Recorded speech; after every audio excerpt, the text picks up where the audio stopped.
Hello दोस्तों, स्वागत है आप सबका एक बार फिर से चैनल में। दोस्तों, मैं आपको इस वीडियो के माध्यम से इजराइल और फ़िलिस्तीन के बीच दोस्तों कॉन्फ्लिक्ट चल रहा है। आप लगातार देख रहे हैं कि दोनों तरफ से ही बमबारी हो रही है और फ़िलिस्तीन की तरफ से भी ये जो बमबारी की स्टार्टिंग की गई थी, जिसके बाद से इजराइल लगातार उसका मुंह तोड़ जवाब दे रहा है। दोस्तों, आपको पता है फ़िलिस्तीन इतना विकसित नहीं है और फ़िलिस्तीन में जो आतंकवादी संगठन है दोस्तों, तो उसके माध्यम से फ़िलिस्तीन क्या कहते हैं इजराइल पर अटैक कर रहा है, लेकिन उसका जो खामियाजा भुगतना पड़ रहा है वो दोस्तों फ़िलिस्तीन के आम नागरिकों को भुगतना पड़ रहा है। तो दोस्तों, इस वीडियो के माध्यम से थोड़ी सी वीडियो बड़ी हो सकती है। यहाँ पर मैं आपको इजराइल और फ़िलिस्तीन का जो कॉन्फ्लिक्ट है दोस्तों वो बताने वाला हूँ, और साथ ही इस वीडियो में आपको पता चलेगा कि इजराइल कैसे बना है देश, कैसे देश बना है और उसकी महत्व क्या है दोस्तों, वो कितना ताकतवर देश है, आपको उसको समझना पड़ेगा। और उसके ताकतवर होने के पीछे किसका हाथ है ये भी समझना पड़ेगा। और साथ ही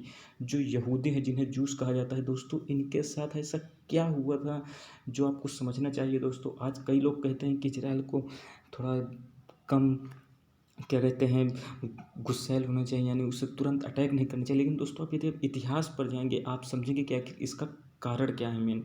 तो दोस्तों, यहाँ पे हम स्टार्ट करते हैं। यहाँ पे देखिए, देख सकते हैं कि भी वर्तमान में 7 साल बाद लगभग एक बार फिर से दोस्तों इजराइल और फिलिस्तीन एक दूसरे के सामने आ गए हैं। 2014 के बाद से दोस्तों ये पहला मौका है जब इतने ज़्यादा बमबारी हुई है। लगभग दोस्तों 2000 से ज़्यादा फ़िलिस्तीन की तरफ से दोस्तों इजराइल पर बम अटैक किए जा चुके हैं। लेकिन उनका जो आपने सुना होगा आयरन डोम करके जो एक इजराइल का दोस्तों सिस्टम है, डिफेंस सिस्टम दोस्तों, उसके माध्यम से काफ़ी इजराइल ने अपने आप को बचाया है दोस्तों, और लगातार वो अटैक कर रहा है फ़िलिस्तीन के ऊपर जवाबी कार्रवाई में। तो दोस्तों, आपको यहाँ समझ लेना है कि ईसा मसीह के जन्म के पहले से ही दोस्तों ये विवाद चला आ रहा है दोस्तों। इजराइल पर यदि हम नज़र डालें दोस्तों, इजराइल और फिलिस्तीन के बीच का विवाद ईसा मसीह जी के जन्म से भी पहले काफ़ी पुराना है। बाइबल में प्रभु ने जो ईसा मसीह जी हैं, उन्होंने इजराइल के इलाकों का चुनाव यहूदियों के लिए किया था, इसलिए पूरी दुनिया के यहूदी इसे अपना घर मानते हैं दोस्तों। लेकिन यहूदियों को कई बार इस जगह अत्याचार का सामना करना पड़ा है और यहाँ से बेदखल भी होना पड़ा है। वहीं फिलिस्तीनियों का दोस्तों मानना है कि वे लोग हमेशा से यहाँ के मूल निवासी रहे हैं, इसलिए इस जगह का जो अधिकार है वो हमारे पास है और वो उसे खोना नहीं चाहते हैं। इसके बाद दोस्तों 72 ईसा पूर्व में दोस्तों जो रोमन साम्राज्य था, इस इलाके पर यही जो फिलिस्तीन जिसमें अब इजराइल है दोस्तों, पहले फिलिस्तीन का पूरा इलाका हुआ करता था, इस इलाके पर हमला करके उस पर कब्जा कर लिया। इसके बाद सारे यहूदी दुनिया भर के इधर उधर जाकर बसने लगे और इस घटना को दोस्तों एक्सोडस कहा जाता है। ये आपको ध्यान देना, एक्सोडस घटना किसे कहते हैं, रोमन साम्राज्य के दौरान यही जो फिलिस्तीन जो वर्तमान में इजराइल जहाँ पर बसा हुआ है, इसे फिलिस्तीन में हमला करके किया गया था, जिसे एक्सोडस कहा गया था। इस घटना के बाद यहूदी बड़ी संख्या में दोस्तों यूरोप और अमेरिका में जाकर बस गए हैं दोस्तों। अमेरिका और यूरोप में बहुत ज़्यादा यहूदी पाए जाते हैं और अमेरिका में जो यहूदी हैं बहुत ज़्यादा रिच फैमिली से रहते हैं, बहुत ज़्यादा उनके पास पैसा है। इसके बाद दोस्तों इसी दौरान एक और शब्द यहाँ पर एंटी सेमिटिज्म चलता है दोस्तों। इस शब्द का मतलब है हिब्रू भाषा बोलने वाले लोग, यानी यहूदियों के प्रति दोस्तों दुर्भावना है। दोस्तों, पूरी दुनिया में ये मान्यता बैठाई गई मुस्लिम राष्ट्रों के द्वारा कि दुनिया में जो यहूदी हैं, इनको लेकर एक वहम फैला दिया गया था कि दुनिया की सबसे चालाक कौम है दोस्तों, ये किसी को भी धोखा दे सकते हैं। ऐसे में एंटी सेमिटिज्म की वजह से कई देशों ने दोस्तों यहूदियों को अपनी पहचान सार्वजनिक करने को कही थी। यहाँ पे आप समझिएगा दोस्तों यहूदियों के साथ क्या क्या हुआ, जिसके बाद आज आप देख रहे हैं कि आखिर इजराइल इतना मजबूत देश कैसे बना है। आपको यहाँ न्यू समझनी है कि इजराइल के न्यू मजबूत होने में किसका हाथ है दोस्तों। यहाँ पर कई यूरोपीय देश भी, मुस्लिम देशों के अलावा यूरोपीय देश भी थी, जिनकी सेनाओं ने दोस्तों लड़ने वाले यहूदियों को अपनी वर्दी पर एक सितारा लगाना पड़ता था, समझ रहे हैं, एक सितारा लगाना पड़ता था जिसे डेविड स्टार कहा जाता था। इस सितारे में दोस्तों यहूदियों की पहचान की जाती थी। पहचान छिपाने या गलत बताने पर यहूदियों के लिए सजा का भी दोस्तों प्रावधान था। समझ रहे हैं कितना ज़्यादा उनके साथ डिस्क्रिमिनेशन होता था। इसके बाद दोस्तों थियोडर हर्जल नाम की दोस्तों एक वियना में रहने वाली एक यहूदी ने वर्तमान इजराइल की दोस्तों स्थापना करने की सैद्धांतिक तौर पर नींव रखी थी। ये महत्वपूर्ण है। थियोडर हर्जल थी, जो कि एक क्या कहते हैं, वियना की रहने वाली थी, यहूदी थी। उन्होंने वर्तमान इजराइल की स्थापना की दोस्तों सैद्धांतिक तौर पर नींव रखी थी। तो 1860 में हर्जला जो कि जन्मी थी, वियना में एक सामाजिक कार्यकर्ता के रूप में वो काम करती थी, लेकिन एंटी सेमिटिज्म की वजह से उन्हें वियना छोड़ना पड़ा और इसके बाद वो फ्रांस आ गई और वहाँ उन्होंने बतौर पत्रकार दोस्तों काम किया। यहाँ पे एक फ़ोटो आप देखेंगे, आप समझेंगे कि देखिए ये पहले दोस्तों ये पूरा लगभग फिलिस्तीन होता था। जो छोटे छोटे सफ़ेद सफ़ेद आपको दिख रहे हैं, यहाँ पर जूइश सेटलमेंट्स दोस्तों हुई थी, जब यूरोप ने भी उनके ऊपर काफ़ी डिस्क्रिमिनेशन किया, उन्हें प्रताड़ित किया। तो दोस्तों वहाँ से भागकर यहाँ आप देख रहे हैं जो छोटे छोटे एरिया दिख रहा है आपको, यहाँ पर इजराइल जूइश यानी रहने लगी। इसके बाद आप देखेंगे दोस्तों ये घटना थी आपकी 1947 की। इसके बाद दोस्तों आप देखेंगे, इसके बाद आप देखेंगे दोस्तों 1947 में आप देखेंगे दोस्तों जो ये देखिए सफ़ेद एरिया, सफ़ेद एरिया ये यहाँ दोस्तों इजराइल आ गया और जो ये आपका हरा हरा दिख रहा है यहाँ पर फिलिस्तीन केवल बचा है, समझ रहे हैं। इसके बाद आप देखेंगे 1967 में तो दोस्तों फिलिस्तीन केवल इतना बचा और यहाँ पर ये जो आपको दिख रही है दोस्तों यहाँ पर गाजा पट्टी है। यहीं से दोस्तों जो एक आतंकवादी संगठन है दोस्तों वो यहाँ पर लगातार उसके ऊपर हमले कर रहा है, इजराइल के ऊपर। इसके बाद आप देखेंगे दोस्तों 1949 से 1967 के बीच प्रेजेंट में आप देख सकते हैं दोस्तों केवल आपके क्या कहते हैं गाजा पट्टी के पास फिलिस्तीन बचा है और थोड़ा थोड़ा यहाँ पर बचा हुआ है, ठीक है। ये वेस्ट बैंक है जो जॉर्डन से नदी लगती है। तो दोस्तों ये मैप है। इसके बाद देखिए जो कहानी हुई, जो आपकी जो सामाजिक कार्यकर्ता थी जो दोस्तों, उसके बाद आप होता क्या है 1890 में दोस्तों फ्रांस और रूस के बीच एक युद्ध होता है। उसमें रूस को हार का सामना करना पड़ता है, समझ रहे हैं। रूस को नहीं दोस्तों, यहाँ पर फ्रांस को हार का सामना करना पड़ता है। फ्रांस के हार के कारण दोस्तों जब समीक्षा की जाती है तो उसकी जिम्मेदारी एक यहूदी अधिकारी था जो एल्फ्रेड डेफरस के ऊपर डाल दी गई, समझ रहे हैं। इनको ना डिस्क्रिमिनेट किया जाता है, यानी एक यहूदी अधिकारी पर पूरी हार की जिम्मेदारी डाल दी गई एल्फ्रेड डेफरस बतौर पत्रकार जो दोस्तों हर्जल इस खबर पर कवर स्टोरी की। इस घटना के बाद उन्होंने निर्णय किया कि वो पूरी दुनिया में फैले यहूदियों को इकट्ठा करेंगी और उनके लिए एक नया देश या राज्य की स्थापना करेंगे दोस्तों। इसके बाद होता क्या है कि साल 1897 में दोस्तों स्विट्जरलैंड में जायनिस्ट कांग्रेस की दोस्तों स्थापना की जाती है। जायनिस्ट का जो दोस्तों हिब्रू में अर्थ होता है वो स्वर्ग होता है। इस संस्था को पूरी दुनिया में यहूदी चंदा देने लगे और संस्था के बैनर तले इकट्ठा भी होने लगे। हर साल संस्था के वैश्विक सम्मेलन भी दोस्तों होने लगे और 1904 में दोस्तों, लेकिन होता क्या है कि जो इनके संस्थापक थी हर्जल सामाजिक कार्यकर्ता दोस्तों, इनके दिल की बीमारी की वजह से इनका निधन हो जाता था। उनकी मौत का दोस्तों यहूदियों के अलग देश के आंदोलन पर कोई असर नहीं पड़ा, क्योंकि चाइनीस्ट कांग्रेस जो थी इसकी पकड़ दोस्तों यहूदियों के बीच तब तक बेहद मजबूत हो चुकी थी, क्योंकि जितने भी यहूदी थे दोस्तों उनके साथ इतना डिस्क्रिमिनेशन हुआ था कि वो सब एक हो चुके थे।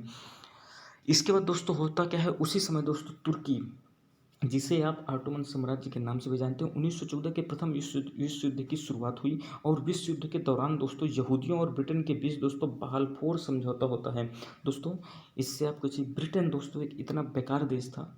आज ये यूरोप के जितने भी दोस्तों आप दुनिया की किसी भी समस्या कॉन्फ्लिक्ट को उठा देख लीजिए, वहाँ पर आपको यूएसए का नाम आएगा या तो फिर आपको यूके का नाम आएगा। ये दो देश दोस्तों पूरी दुनिया में अस्थिरता चाहते हैं। आप इस चीज़ को नोट कर लीजिए। इन सब के कारण ये दोस्तों पूरा देश जो दुनिया है अस्थिर रहती है। किसी न किसी कारण से इतिहास में आप जाएंगे कि इन्हीं ने नींव डाली होगी दोस्तों। यहाँ पे होता क्या है, बाल्फोर समझौता होता है यहूदियों और ब्रिटेन के बीच में।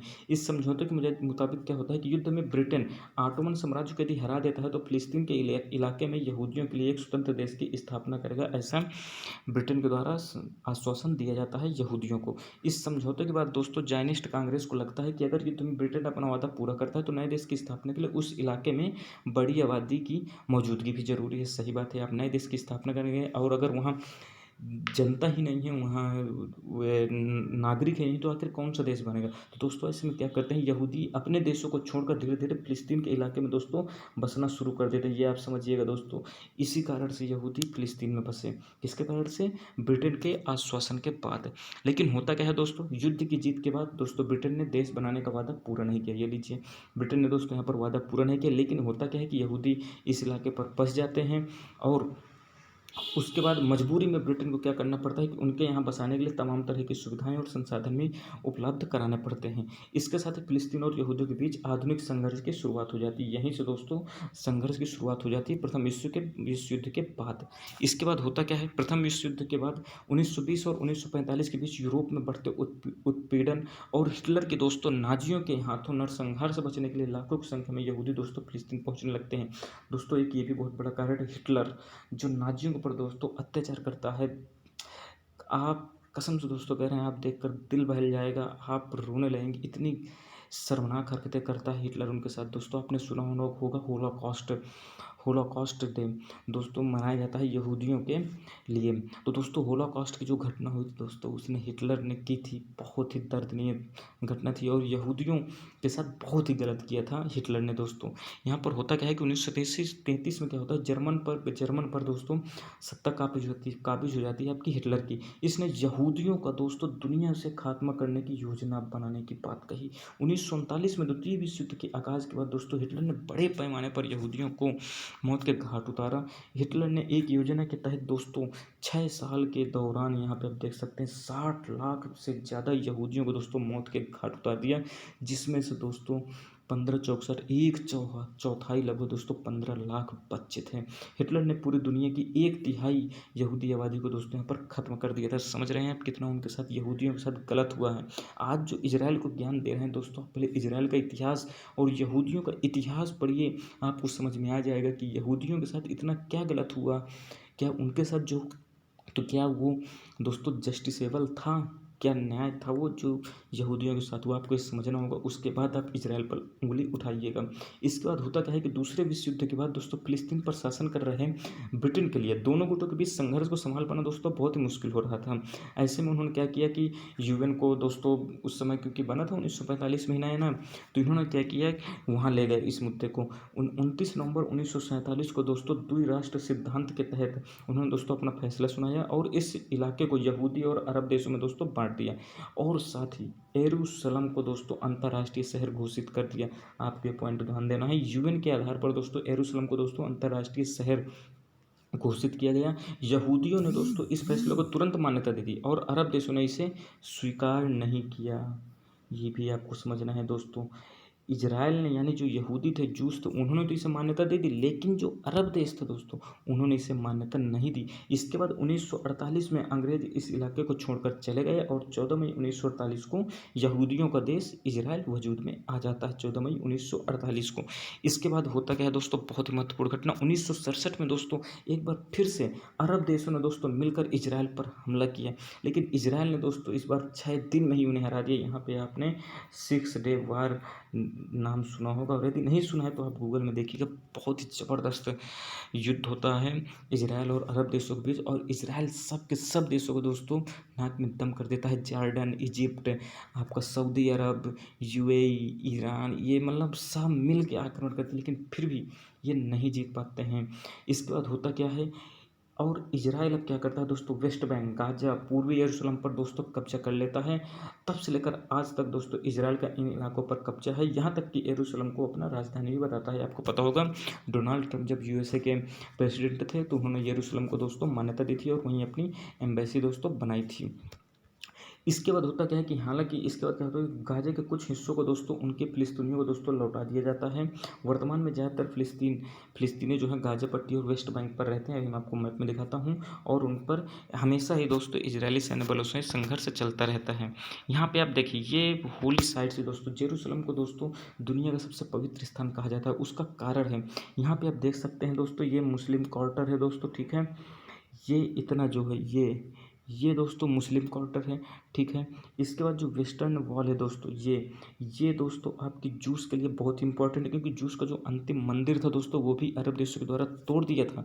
लेकिन एक यहाँ पर वेस्टर्न वॉल जो है दोस्तों, यही एक जो कहते हैं पवित्र स्थान माना जाता है जूस के लिए, क्योंकि ये मंदिर के मतलब उनका जो पूजा स्थल था उसकी एक क्या कहते हैं, सबसे पवित्र स्थान का एक यही हिस्सा वेस्टर्न वॉल ही था जिस पर वो हमेशा पूछते हैं। उनके पास तो यही बची हुई है जगह, वो उनके लिए ये पवित्र है सबसे ज़्यादा। मुस्लिमों के लिए दोस्तों जी यहाँ पर डोम ऑफ द रॉक है दोस्तों, समझ रहे हैं, ये डोम ऑफ द रॉक है, मुस्लिम क्वार्टर है यहाँ पर। इसके बाद जो ये अल अक्सा मॉस्क है दोस्तों, यहाँ पर ये अल अक्सा मॉस्क है दोस्तों। यहाँ पर क्या है, यहाँ पर दोस्तों कहा जाता है कि मक्का मदीना से होते हुए जो पैगंबर साहब हैं वो आते हैं, यहाँ पर आते हैं, यहाँ से उनका डायरेक्ट जन्नत से उनकी बात होती है, यानी उनके भगवानों से बात होती है दोस्तों। कहा जाता है यहीं से वो जन्नत को पधारे थे पैगंबर साहब, तो उनके लिए ये पवित्र स्थान है। मक्का मदीना के बाद तीसरा सबसे पक्का उनके लिए महत्वपूर्ण है। इसके बाद दोस्तों आपको यहाँ पर ये भी ध्यान देना है, आप ये देख सकते हैं दोस्तों, डोम ऑफ द रॉक दोस्तों ये यहाँ है, अल अक्सा मॉस्क ये है, और द वेस्टर्न वॉल ये दोस्तों बनी है, ठीक है। इसके बाद एक और मैप यहाँ पर हो, ये दोस्तों आप यहाँ पे समझिए, आपको देखिए इस समय जो फिलिस्तीनी वाले रहते हैं दोस्तों, फिलिस्तीन आपको वेस्ट बैंक में, यहाँ पर थोड़ा बहुत अब ये हालांकि जगह बहुत कम हो गई है, थोड़ी सी जगह बची है, इतनी लगभग, जहाँ पर वेस्ट बैंक है वहाँ पर फिलिस्तीन पाई जाती है, और ये गाजा पट्टी यहाँ पर थोड़ी बहुत आपकी क्या कहते हैं फिलिस्तीनी पाए जाते हैं। बाकी पूरे एरिया पे दोस्तों आपका क्या कहते हैं, पूरे बाकी इस हिस्से पर दोस्तों आपके इजराइल का ही कब्जा है। तेल अवीव जो राजधानी है इजराइल की, उसे भारत मानता है। और ये देखिए आप यरूशलेम को आप देख सकते हैं, ये यहाँ पर है। यरूशलेम को दोस्तों United states of America USA के द्वारा मान्यता दी जाती है। तो ये महत्वपूर्ण जानकारी है दोस्तों। यदि आप चैनल पर नए हैं तो चैनल को सब्सक्राइब कर लें, ताकि आपको आगे आने वाली इसी तरह की महत्वपूर्ण जानकारियाँ मिलती रहें। यदि आपको कोई भी कन्फ्यूजन हो तो आप कमेंट बॉक्स में बताइए। मिलते हैं अगली वीडियो में, तब तक के लिए दोस्तों धन्यवाद, जय हिंद।